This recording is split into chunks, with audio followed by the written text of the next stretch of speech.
Face à la juge Gruet, avec David Barbet. L'invité face au greffier. Bonjour Zidani. Bonjour. Bienvenue, je suis le greffier d'Anne Gruet. C'est un plaisir de recevoir une comédienne et humoriste de votre talent. Dans quelques secondes, vous allez être face à la juge. Si certains en rêvent, d'autres l'ont redouté.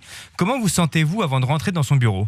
J'ai un peu peur parce que voilà, j'ai sûrement quelque chose à me reprocher. Donc voilà, je ne sais pas à quelle sauce je vais être mangée. Niveau de stress de 0 à 10 ? 9. Vous avez des craintes, des peurs ? Beaucoup de peur, oui. Voulez-vous bien me fournir tout ce que vous avez sur vous comme effet personnel, s'il vous plaît ? On en aura besoin pour plus tard. Et voici. C'est donc quoi ? Le sac ? Un sac ? Il y a un téléphone ou pas à me donner ? Oui, il est dedans. Je l'ai mis sur avion pour ne pas déranger Rien dans les poches ? l'audition. Non, je n'ai pas de poche. Ok, parfait. Suivez-moi, il est l'heure de rentrer dans le bureau de la juge Gruet. Et n'oubliez pas, ce qui n'est pas toute la vérité n'est pas la vérité du tout. Le formulaire. Oui. Patronne, votre invité d'honneur est arrivé. Bonjour madame. Bonjour, je vous madame. en prie, asseyez-vous, mais je vois que vous avez pris les devants. Donc je vous prie de vous lever, puis de vous rasseoir, parce que c'est comme ça qu'on fait pour que je puisse dire asseyez-vous. Très bien, ça va, d'accord. D'accord. Bon, Asseyez-vous. voilà. Merci. Avant de commencer, on va remplir un formulaire, le formulaire habituel, vous savez, nom, prénom, qualité, etc. Votre nom ? Zidani. Votre prénom ? Sandra. Votre surnom ? Zidani. Votre âge ? Non, je sais, c'est indiscret, mais on est entre femmes, donc vous pouvez y aller. Calculez pas sur le greffier, il est 44. comme inexistant. Quel âge ? 44. Votre lieu de naissance ? Bruxelles. Où ça, à Bruxelles ? Saint-Pierre. Oh, la 1000 plus belle Bruxelles. clinique de la rue Haute, c'est magnifique. Vous avez des souvenirs ? J'ai vu des photos et du coup tout m'est revenu parce que j'ai une excellente mémoire et De quand vous étiez poupon dans oui, un c'est ça, berceau à c'est ça. Saint-Pierre ? oui. D'accord. Alors, votre date de naissance ? 1968. Votre date de naissance ? 12 septembre 1968. Vous êtes une 68arde attardée. Oui, c'est ça. C'est ça. Mai 68, vous êtes né 3 mois plus tard, ou 4 mois plus tard, vous êtes une 68arde attardée. Où était alors votre mère ? Vous gardez des souvenirs de la gestation pendant qu'on lançait des pavés sur Paris ? Alors, comme j'habitais pas Paris, et moi je reconnais que j'ai un côté très planqué, donc de toute façon Ah là, vous étiez planqué, ouais, ça j'étais c'est sûr. planqué, donc ça commençait déjà. Donc c'est vrai que je suis pas badif et je lance pas des pavés. Quoique parfois ça me viendrait bien à l'esprit, je le reconnais, mais voilà. Merci. Alors, votre profession ? Humoriste. Votre signe astrologique ? Vierge. Vierge, c'est-à-dire un symbole tout à fait particulier qui se calcule pratiquement comme les nombres des rois Louis en France. Alors, la Vierge, c'est l'épi. La Vierge, c'est Artémis qui aurait quitté la terre parce que la grossièreté des hommes l'avait dégoûté. Est-ce que ça vous dit quelque chose ? Oui. Vous seriez bien cette Artémis qui a quitté la terre. Oui, parce que c'est ma dernière réincarnation ici sur la Terre. Artémis ? Pour moi, j'ai décidé que c'est ma dernière réincarnation sur la Terre. Ah, aujourd'hui, c'est Donc, votre dernière donc réincarnation. ça me parle bien, quoi. Oui. D'accord, eh bien, c'est votre signe du zodiaque. Ah, c'est ça. Alors, votre principale qualité ? J'en ai tellement. Oui, j'entends bien, tout le monde dit ça. Alors, prenez les qualités de vos défauts. Je dirais la gourmandise. La gourmandise. La gourmandise, c'est pas une qualité, c'est un péché mortel. Non, c'est une qualité dans le sens de curieuse. Être gourmet. Gourmand. Gourmette. Vous en prenez beaucoup ou vous en choisissez ? Choisissez. Je choisis. Donc vous êtes plutôt gourmet que gourmand. Gourmette. Votre principal défaut ? Gourmette. En ce sens, gourmand. Gourmand. Donc Gourmette. vous en prenez beaucoup que vous choisissez. Disons que je suis gourmette boulimique. Donc, au bout d'un moment, ça devient un défaut. Oui. Donc, boulimique dans la vie, en tout, en nourriture, mais en plein de choses aussi. Donc, j'ai envie de toujours toutes choses. Donc, c'est bien. Et puis après, ça devient un gros défaut, quoi. Avez-vous déjà commis une infraction? Et si oui, laquelle? Monter dans le bus sans payer. Mais c'est très mal, ça. Oui. Et je n'ai pas ramené un livre à la bibliothèque, je crois. C'est du vol, ça. Oui. Aussi. Enfin non, c'est pas du vol, c'est de l'abus de confiance. Ça vous arrive souvent d'abuser de la confiance des autres, par exemple en ne respectant pas ce que vous auriez promis. Ça a dû certainement m'arriver, oui. Avez-vous déjà été victime de quelque chose sans vouloir porter plainte? Oui. Quoi? Sans porter plainte. Oui. Victime de quoi? Oui, je suis victime au quotidien du plan Good Move, par exemple. Vous habitez des travaux où à Bruxelles? Au centre-ville. C'est-à-dire quelle rue? Rue de Flandre. Rue de Flandre, mais c'est magnifique, c'est à côté des quais Sainte-Catherine, et je vous signale qu'à côté encore, il y a le métro. Oui. Et il y a le bus. Oui, mais moi, de toute façon, j'ai pas de permis de conduire. Mais c'est pas donc parce vous conduisez sans permis. Vous aggravez votre cas, chère madame. Donc vous êtes victime du plan Good Move qui est fait pour les voitures. Oui, mais et vous n'avez pas de permis de conduire, mais votre victimisation permet de croire que vous roulez sans permis. Non, je ne conduis pas, je n'aime pas conduire, je n'aimerais pas conduire, et j'aurais peur d'écraser quelqu'un, c'est la raison pour laquelle... Il y a toutes les gens sans permis. Non, il y a des gens sans permis qui conduisent bien, mais moi je ne conduirais pas bien. Mais le plan Good Move, il se voit aussi dans la vie de tous les jours, parce que les bus ne sont pas sur des rails, par exemple, et le métro, il ne va pas partout dans tout Bruxelles.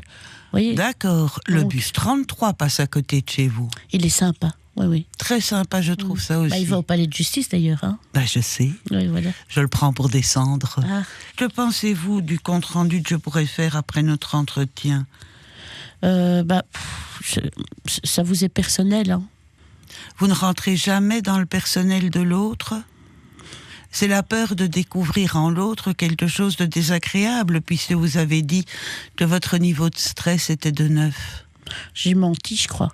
Mais disons que d'une manière générale, oui, j'ai menti, je mens souvent. En quoi? En tout. En n'importe quoi? Oui. Ah oui, et c'est un plaisir de mentir? Oui. Et quand vous êtes prise dans vos mensonges, vous faites comment pour en sortir? Je me marre. Ça me fait rire. Oui. Alors maintenant, dites-nous pourquoi vous vous marrez là maintenant. Parce que ça me fait rire. Qu'est-ce qui vous fait rire? Que j'ai menti.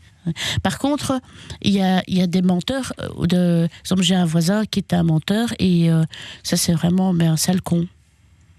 Dites, vous entendez le voisin, il s'appelle comment, que tout le monde puisse savoir. Non, ça je vais pas le dire. On proclame la connerie du voisin de la rue de Flandre, numéro 66. Non, c'est pas 66. Mais je vais pas dire le numéro non plus. Mais c'est un con, je vous jure. D'ailleurs, quand je pense à lui, je dis profession voisin. Et quel est votre chanteur préféré? Il y en a beaucoup, mais j'adore Cabrel. Vous pouvez nous choisir une chanson de Cabrel pour commencer cet entretien? Alors, on va choisir Octobre. Vous pouvez chanter les premières notes? Octobre... attendez, parce que ça, Octobre aura choisi... non, je peux pas la chanter. C'est le moment d'en savoir plus sur vous, Zidani. C'est les questions de la patronne Anne Gruet. L'interrogatoire. Vous avez été professeur de religion protestante et vous êtes humoriste. On peut rire de la religion? Oui, je pense. Est-ce que pour vous, la religion protestante est un moyen terme entre la religion musulmane de votre père et la religion catholique de votre mère? Vous avez été prof de religion musulmane. Vous voyez, je fais l'ensemble là, la contraction. Prof de religion protestante pendant 10 ans. Oui, c'est ça. En fait, j'ai fait un remplacement de 3 mois qui a duré 10 ans. Tiens. Ouais. Donc finalement, ce qui montre... C'était un remplacement de maternité qui s'est prolongé par les autres enfants ou quoi? Oui. C'est-à-dire qu'en fait, donc c'est vrai que c'est sans doute un petit peu la croisée des chemins entre la religion musulmane et la religion catholique, que c'était une conversion très, très sincère à l'époque, ayant rencontré Jésus à un moment donné. Donc il m'a conseillé de me convertir au protestantisme, ce que j'ai fait. Et donc j'ai envoyé un CV dans ma vie. Et c'est comme ça que je suis devenue prof de religion protestante dans un remplacement de 3 mois. Étant vous-même protestante. Oui, voilà. Parce que ça, je ne le savais pas. Alors je Plutôt ne suis pas calviniste ou luthérienne? Alors ni l'un ni l'autre. Moi je suis mystique. Je me définis comme mystique, qui n'est plus vraiment attachée à une religion. Mais je dirais que mon mysticisme est passé par le protestantisme. Mais je ne suis pas très attachée à une religion parce que je trouve qu'une religion... je n'aime pas d'ailleurs le terme religion qui est une invention des hommes, en fait, finalement. Oui. Et donc je trouve ça un cadre trop oppressant. Mais j'ai eu beaucoup de plaisir à lire la Bible, à l'enseigner. Qu'est-ce que vous en avez retenu de plus particulier? De la Bible? Oui. Oh, ben Quel est votre passage préféré?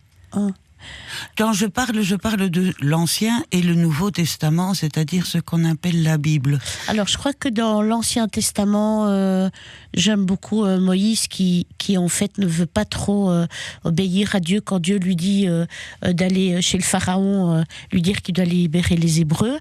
Et Dieu lui dit va donc sur l'heure, je te dirai ce que tu devras dire. Et j'ai souvent pensé à cette phrase au moment de mes examens et ça marchait bien. Vous pouvez être parfaitement heureuse, atteindre le parfait bonheur sur un ensemble de petites choses plutôt que sur une grande chose. Oui, moi je dirais que je m'attache parfois plus aux petites choses qu'aux grandes. De toute façon, c'est la même chose pour toute chose, c'est que si on veut faire des grandes choses, il faut d'abord bien faire les petites choses. Sinon, ça marche pas. Oui. Je suis pas, par exemple, parfois c'est vrai que avant de commencer, par exemple, dans une soirée, un spectacle, ça m'est déjà arrivé de me retrouver à une soirée de gala avec un des responsables qui dit attention, ce soir il y a du beau monde dans la salle. Ça m'énerve parce que pour moi tout le monde est beau. Donc pour moi il n'y a pas de grandes personnes ou de petites personnes. Il y a pas de grand destin ou de petit destin. Pour moi c'est chaque être humain en fait a la même recherche et le même besoin, c'est-à-dire le besoin de bonheur. Et les moyens doivent être au fond les mêmes pour chacun, c'est-à-dire essayer de trouver son bonheur, de faire son chemin sans faire de dégâts autour de soi, en essayant d'en faire le moins possible, puisque chaque être humain a exactement les mêmes besoins. Et votre rêve, quel est-il? Est-il impossible, votre rêve, ou est-il en train de se réaliser? Alors, j'ai un rêve qui est d'aller en Antarctique, qui probablement se réalisera pas parce que je suis très frileuse. Vu la situation actuelle, non? Oui, je suis assez frileuse et puis en plus le problème c'est qu'y aller c'est mettre aussi un peu en péril chaque fois un peu la planète, puisqu'il y a des expéditions qui se font de plus en plus, donc on participe de quelque chose. Donc je me suis dit voilà, l'Antarctique ça restera un rêve, et si on réalise un impossible rêve. Oui, voilà. En quoi Coluche est important dans votre façon de faire rire et de penser? Pour moi, Coluche est l'exemple même de la personne qui a rejoint, qui a fusionné humoriste et humaniste. Oui. Et je trouve que ça, c'est un beau pari, ce qu'il a fait avec sa franchise, avec son bon sens et avec cette générosité qui, pour moi, est un trait de caractère d'un bon humoriste. Pour moi, un bon humoriste sur scène est quelqu'un de généreux. Qui doit donner de soi. Oui, oui. D'accord. Or, vous donnez de soi en étant amie de sœur Emmanuelle. Pourquoi sœur Emmanuelle? Parce qu'elle est belge? Elle est belge, mais pas que ça. Je trouve que son projet était assez incroyable. Que c'est justement quelqu'un qui a réalisé son projet. Alors son projet, c'était en fait restructurer le quartier des chiffonniers du Caire, et qu'elle a fait à partir de 60 ans. Et donc ça, elle a mis toute sa vie à convaincre, entre guillemets, la congrégation où elle était, parce que c'était une femme qui avait un très mauvais caractère, qui était tout feu, tout flamme. Et donc chaque fois, il devait un petit peu la maintenir. Et donc ils l'ont tapée là-bas à 60 ans en se disant... elle va vite revenir, et puis pas du tout. Et en quelques années, elle a pu comme ça réorganiser tout ce quartier, tout en respectant la religion de chacun. Donc elle avait des séances de prière qui étaient à la fois pour les musulmans et à la fois pour les... elle était catholique.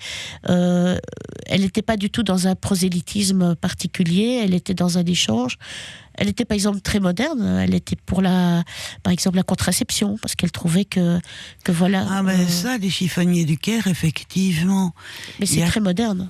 Oui, tout à fait. Ça, j'en conviens, puisqu'elle est morte il y a quelques années. Elle avait 100 ans, sauf erreur de ma part. En fait, par chance, j'ai eu l'occasion de la rencontrer 3 mois avant son décès. D'accord. Et ça vous a fait quoi ? C'était rigolo parce qu'en fait elle a beaucoup d'esprit, oui. qu'elle était dans un aube dans le sud de la France et que l'infirmière en fait nous avait expliqué que de temps en temps elle faisait semblant qu'elle était morte. Elle arrêtait de respirer. Et vous trouvez ça avoir de l'esprit ? Oui, ça la faisait marrer en tout cas. Effectivement. Alors je vois que mon greffier Pia fait qu'il doit poser une question, sinon il sera plus tenable du reste de la journée. Zidani, vous avez participé à l'émission Ne demande qu'à en rire avec Laurent Ruquier sur France 2.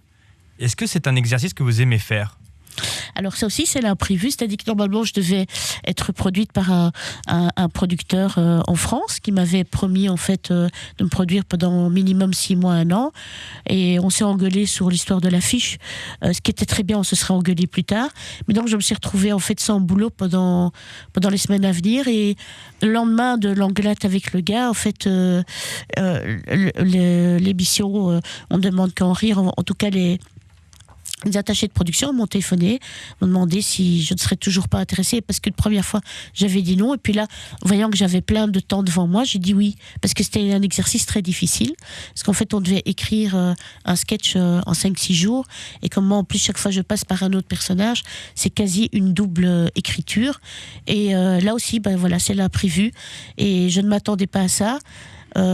C'était aussi joué en France, et c'était aussi pour moi une sorte de réconciliation avec la France, puisque mon papa est d'origine algérienne, et que la France a toujours été un petit peu tabou comme ça à la maison, et donc j'étais un peu adoptée dans cette émission, et c'était super. Je suis d'ailleurs l'une des rares Belges à être restée, à ne pas m'être fait éjecter et à être restée longtemps, et j'ai trouvé que c'était un exercice assez exceptionnel à faire. J'ai beaucoup aimé le faire, je trouvais que c'était intéressant parce que c'était à la fois dans de la télé-réalité, mais il y avait tout un aspect créatif que je trouvais super, et je trouve que j'ai dû pas mal travailler, tout ce que je connaissais, j'ai mis à profit toute mon expérience pour réussir le travail de cette émission. Mais vous étiez noté à chaque fois, à chaque émission. C'était pas difficile d'être noté ? En fait, c'est ça qui me plaisait, c'est qu'il n'y avait pas de concours. Je déteste les concours. Et là, c'était un challenge avec soi-même. C'est-à-dire qu'on était noté pour soi, pour sa prestation.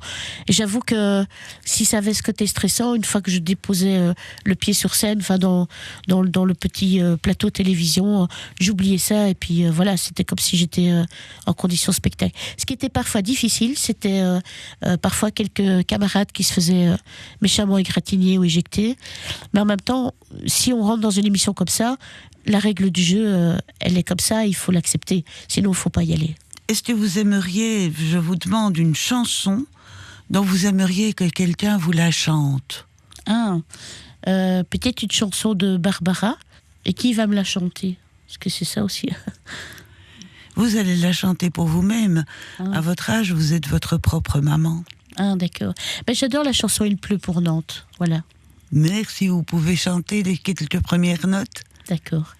Il pleut sur Nantes, donne-moi la main, le ciel de Nantes rend mon cœur chagrin. On va maintenant analyser vos effets personnels, cher Zidani. La saisie. J'espère que je n'ai pas laissé des vieux mouchoirs. Oh, c'est pas grave, on prend l'ADN seulement. Ah, d'accord. Devant moi, donc, j'ai votre sac, Zidani. Dans votre première pochette, on retrouve des clés. Le portefeuille, c'est toujours pour la patronne. C'est la patronne qui est radin, qui vérifie à combien vous avez estimé sa valeur.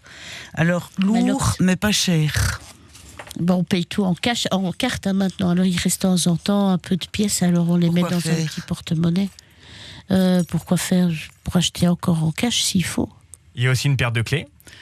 Une paire de clés, vous appelez ça une paire ? Je veux dire, c'est un trousseau digne d'un gardien de prison. Ça correspond à quoi, ces clés ? Alors, à plein de choses. Mais ça ne vous regarde pas. Je suis désolée, je suis pas tenue à vous répondre. Je fais ce que je veux de mes clés. C'est un peu grossier de votre part. Excusez-moi, il y a les clés de votre maison. Il y a le porte-clés, bien sûr. Ici, probablement la clé de la boîte aux lettres. Vous habitez un appartement, avenue de rue de Flandre? Non, une maison. Carrément une maison, Non. Laquelle? Ah non, je peux pas vous demander ça sur le poste. Non. Mais je rêverais d'aller... C'est joli comme tout, c'est une vieille maison, je suppose. C'est une vieille petite maison, ouais. Ah oui, je vois très bien. Enfin, je vois bien près du garage. Ou en face du garage. Non, non plus. Ah, merde. Bon, vous avez un truc pour ouvrir automatiquement la bagnole dont on se tamponne à un point dont on a rarement idée. Une clé d'essence et des choses pareilles. Enfin, à mon avis, je ne me trompe pas. Pourquoi est-ce que vous avez un pingouin en signe de... C'est un manchot, hein. Ah, c'est un manchot. Oui, c'est un manchot, hein. Non. Oui, enfin, j'en sais rien. Moi, c'est vous qui voulez aller dans l'Antarctique, Oui, c'est c'est pas un moi. manchot, oui, c'est ça. Donc hein. forcément, moi je confonds le pingouin et le manchot, vous pas. Ben non, les manchots, en fait, ils sont un peu comme moi au niveau de la taille, 20 cm plus petits, parce que j'ai 1m56, ils font à peu près 1m20, 1m30. Et alors, c'est des animaux pour lesquels j'éprouve une particulière affection. Pour quelle raison? Parce qu'ils sont manchots, précisément. Les manchots, en fait, ont comme ça un code au niveau des parents. Donc, en fait, le bébé manchot peut pas naître si les deux parents ne sont pas là. Pour le réchauffer. Oui, puis l'œuf ne peut pas exister parce qu'en fait, c'est le père d'ailleurs qui couvre l'œuf. Une fois que l'œuf est né, c'est le père qui couvre l'œuf pendant que la mère va se nourrir. Et donc, il y a vraiment une espèce comme ça de parfaite symbiose entre les deux pour que l'enfant puisse naître. Et je trouve que c'est joli. Et puis aussi parce que eux peuvent voir l'Antarctique comme je ne le verrai jamais et qu'ils le supportent. Sinon, dans la vie de tous les jours, j'adore les chats. Vous en avez? Un chat juif, Salomon. Je veux dire, il est de confession juive, votre chat. Il s'appelle Salomon. Oui, c'est pas une raison. Bah si. Ah bah non. Si. Ah non, ce n'est pas une raison. Mon chat, c'est une raison. Hein. D'accord. Et ça se manifeste comment? Il est circoncis. Il est circoncis. Et... Pas que les juifs qui sont circoncis. Oui, non. Mais il mange pas forcément cachère. Et comme nous, il adore les fruits de mer, donc. D'accord. Qu'est-ce qu'il y a encore là? Dans le sac, il y a également un peigne. Ça, c'est une brosse. Oui, mais enfin, vous avez vu la toison de Madame Zidani, monsieur le greffier. Forcément, c'est pas un peigne, mais que c'est une brosse. une brosse. Il est Pardonnez-moi. nul. Qui fait un peu brosse de chien, je le reconnais, mais... Mais pas du tout, c'est une belle brosse mince, n'est Mais personne bon, ou un je ne l'ai truc pas dépeint parce pareil. que je venais me peigner les cheveux avant de commencer. Moi, je ne savais pas que votre greffier allait fouiller mon sac. Ah bah si. Il y a également un téléphone. J'adore. Et alors le téléphone, il va vous regarder vos applications. Moi, j'y comprends rien, c'est pour ça que je le laisse faire. Oui, Ah, le fond Montrez. d'écran, c'est votre chat. oui, Salomon. Pourquoi vous l'appelez pas Shlomo? Et il s'appelle Schleumele en yiddish. Ah, voilà. Il répond plus à Schleumele que Shlomo. Alors on l'appelle plus Schleumele. On, c'est qui? Ah, c'est à la maison. Hein. Oui, mais qui est on? Ah, On, ben c'est ça, tout le monde sauf moi. Oui, mais c'est on. On, c'est vous. On, c'est nous. Et qui c'est nous? Ben nous. Mais Moi, qui je suis pas obligée de tout dire non plus. Hein. C'est pas parce que je viens à la radio que je dois raconter ma vie privée, quoi. Mais bien sûr Non, que je suis pas d'accord. J'ai le droit d'avoir une vie privée. Ça, c'est vrai, vous Pas avez... privée de tout, mais privée quand même. Vous avez le droit d'avoir une vie privée, mais j'ai le droit d'être curieuse, non? Oui, c'est vrai. Vous êtes bien gourmande et gourmette. C'est vrai. Bon, bah alors, défaut pour défaut. C'est quoi ça ici, quoi? Ils sont où les photos? Ici. Ah, vous devez aller dans les photos. Oula, ça devient vraiment... Oh oui. ça devient vraiment... Il y a un peu de tout hein, dans le bazar. Hein. Parce qu'il y a aussi, vous voyez, il y a aussi des photos WhatsApp. Donc il y a un peu de tout. Enfin, je vous laisse regarder. Parce qu'on est aussi envahi par les photos WhatsApp. Hein. Les gens, ils vous envoient plein de photos. Ça s'enregistre sur le téléphone. Alors, je ne sais pas si vous avez un téléphone, mais je ne sais pas si vous avez remarqué, mais le nombre de photos qu'on garde pour rien. Vous supprimez jamais les photos? Si, au bout d'un moment, mais je trouve qu'on a du mal à Vous les faites supprimer. C'est hallucinant. Je crois qu'il y a 3000 photos là-dessus. Oh merde. Mais exactement. Je suis d'accord. Il y a un peu de tout. Il y a un peu de nature, il y a des fleurs, il y a des monuments. Ah, il y a des burgers aussi. Oui, ça c'est un burger vegan parce que j'étais au Danemark et donc j'ai une amie qui aime le vegan. Alors je lui ai fait des photos, vous voyez, enfin genre de conneries quoi. Vous Vous voyez, ça. Il y a votre chat aussi. Oui, il y a beaucoup mon chat. Hein. Mon chat. C'est votre amoureux, votre chat. Oui, c'est mon fils. Hein. Bon, vous avez terminé là, vous? Oui, parce que là, j'ai l'impression que vous abusez, quoi. De toute façon, il n'y a pas grand-chose sur votre téléphone. Hein. Ah bon? C'est assez ennuyant. Je trouve qu'il y a quand même suffisamment de choses, quoi. Ah, on va pas commencer à parler de tout ça. Hein. Zidani, c'est le moment du compte-rendu de la patronne. Le jugement. Merci Zidani d'avoir répondu à nos questions. Il est maintenant l'heure du compte-rendu de l'entretien. Puis-je vous demander un instant de silence? La patronne réfléchit. Face à la juge Gruet. Patronne, c'est à vous. Mais je vous remercie. En fait, je vais revenir sur votre signe du zodiaque, Zidani. La Vierge serait Artémis qui aurait quitté la Terre parce que la grossièreté des hommes l'avait dégoûté. Et vos réflexions, pendant que mon greffier fouillait vos affaires, sont parfaitement conformes à ce que on pourrait penser de lui. Il est grossier finalement. Il attente à votre personnalité, il attente à ce que vous avez de plus profond à l'intérieur de vous-même, c'est-à-dire que vous ne vous sentez pas assez protégé de l'ensemble des autres qui pourraient découvrir que, à mon avis, vous ne manquez pas d'amour, mais vous manquez d'affection. Vous avez peut-être besoin, ou vous auriez peut-être plus, vous auriez pu avoir plus besoin de cette affection de deux parents pour lesquels vous avez peut-être l'impression, je mets des conditionnels partout, vous savez, parce que vous êtes une personnalité complexe, très ouverte à cet instant-ci, mais qui peut être moins ouverte à d'autres moments quand il a l'impression qu'on lui touche plus profondément l'estomac. Et cet estomac se trouve peut-être dans cette impression de n'avoir donc pas, d'avoir peut-être joué le pot de colle entre vos deux parents. C'est-à-dire, ils ne se sont pas quittés parce que j'étais là. C'est ce que vous avez, c'est ce que vous auriez pu évoquer. Et donc, j'ai l'impression aussi, vous êtes à la fois, vous avez dit que vous étiez boulimique, que vous n'en aviez jamais assez, que vous étiez un peu dilettante, que vous étiez gourmette. Pourquoi gourmette sans l'avoir au bras, cher Zidani? C'est paradoxal? Non, mais vous êtes paradoxal. Gourmette et gourmande, faut choisir. Faut choisir de s'ouvrir ou de se refermer, c'est-à-dire dans l'ensemble, dans la masse des autres, un peu comme ce manchot que vous appréciez tellement et qui a besoin du groupe, en tous les cas de son père et de sa mère, du groupe éventuel pour se cacher au milieu. Sauf erreur de ma part, les petits se mettent au milieu des adultes pour se réchauffer.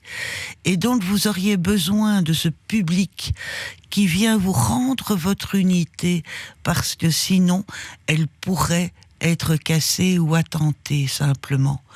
Par contre, vous avez besoin également de vous retirer chez vous, dans votre maison, et de pouvoir réfléchir à ce que vous auriez comme idée, parce que des idées, vous en avez beaucoup trop et vous ne savez plus laquelle suivre. Mon Dieu, votre rêve est impossible, et probablement que vous avez choisi un rêve impossible parce qu'il était impossible et qu'il vous permettait de vivre des petits bonheurs de la vie. Zidani, une réaction suite à votre jugement? Eh bien, c'est un beau jugement. Voilà, c'est un jugement comme on les aime. Donc c'est un beau jugement, je vous remercie. Finalement, c'est juste. Hein. Oui. Très bonne psychanalyse, c'est bien. Je vous remercie. Oui. Que retenez-vous de votre entretien avec Anne Gruet? C'était sympa. C'était sympa. Que pourrais-je dire d'autre? Je trouve que c'était chouette et sympa, un peu inattendu, et au moins pas moins conventionnel que d'autres types d'interviews qu'on peut avoir en radio. Et on a pu aussi pas mal parler, ça c'est plutôt chouette d'avoir une interview où on peut un peu s'étaler sur différents sujets de manière un peu détournée, donc chouette. Zidani, vous êtes libre. Face à la juge Gruet. Un podcast Vivacité.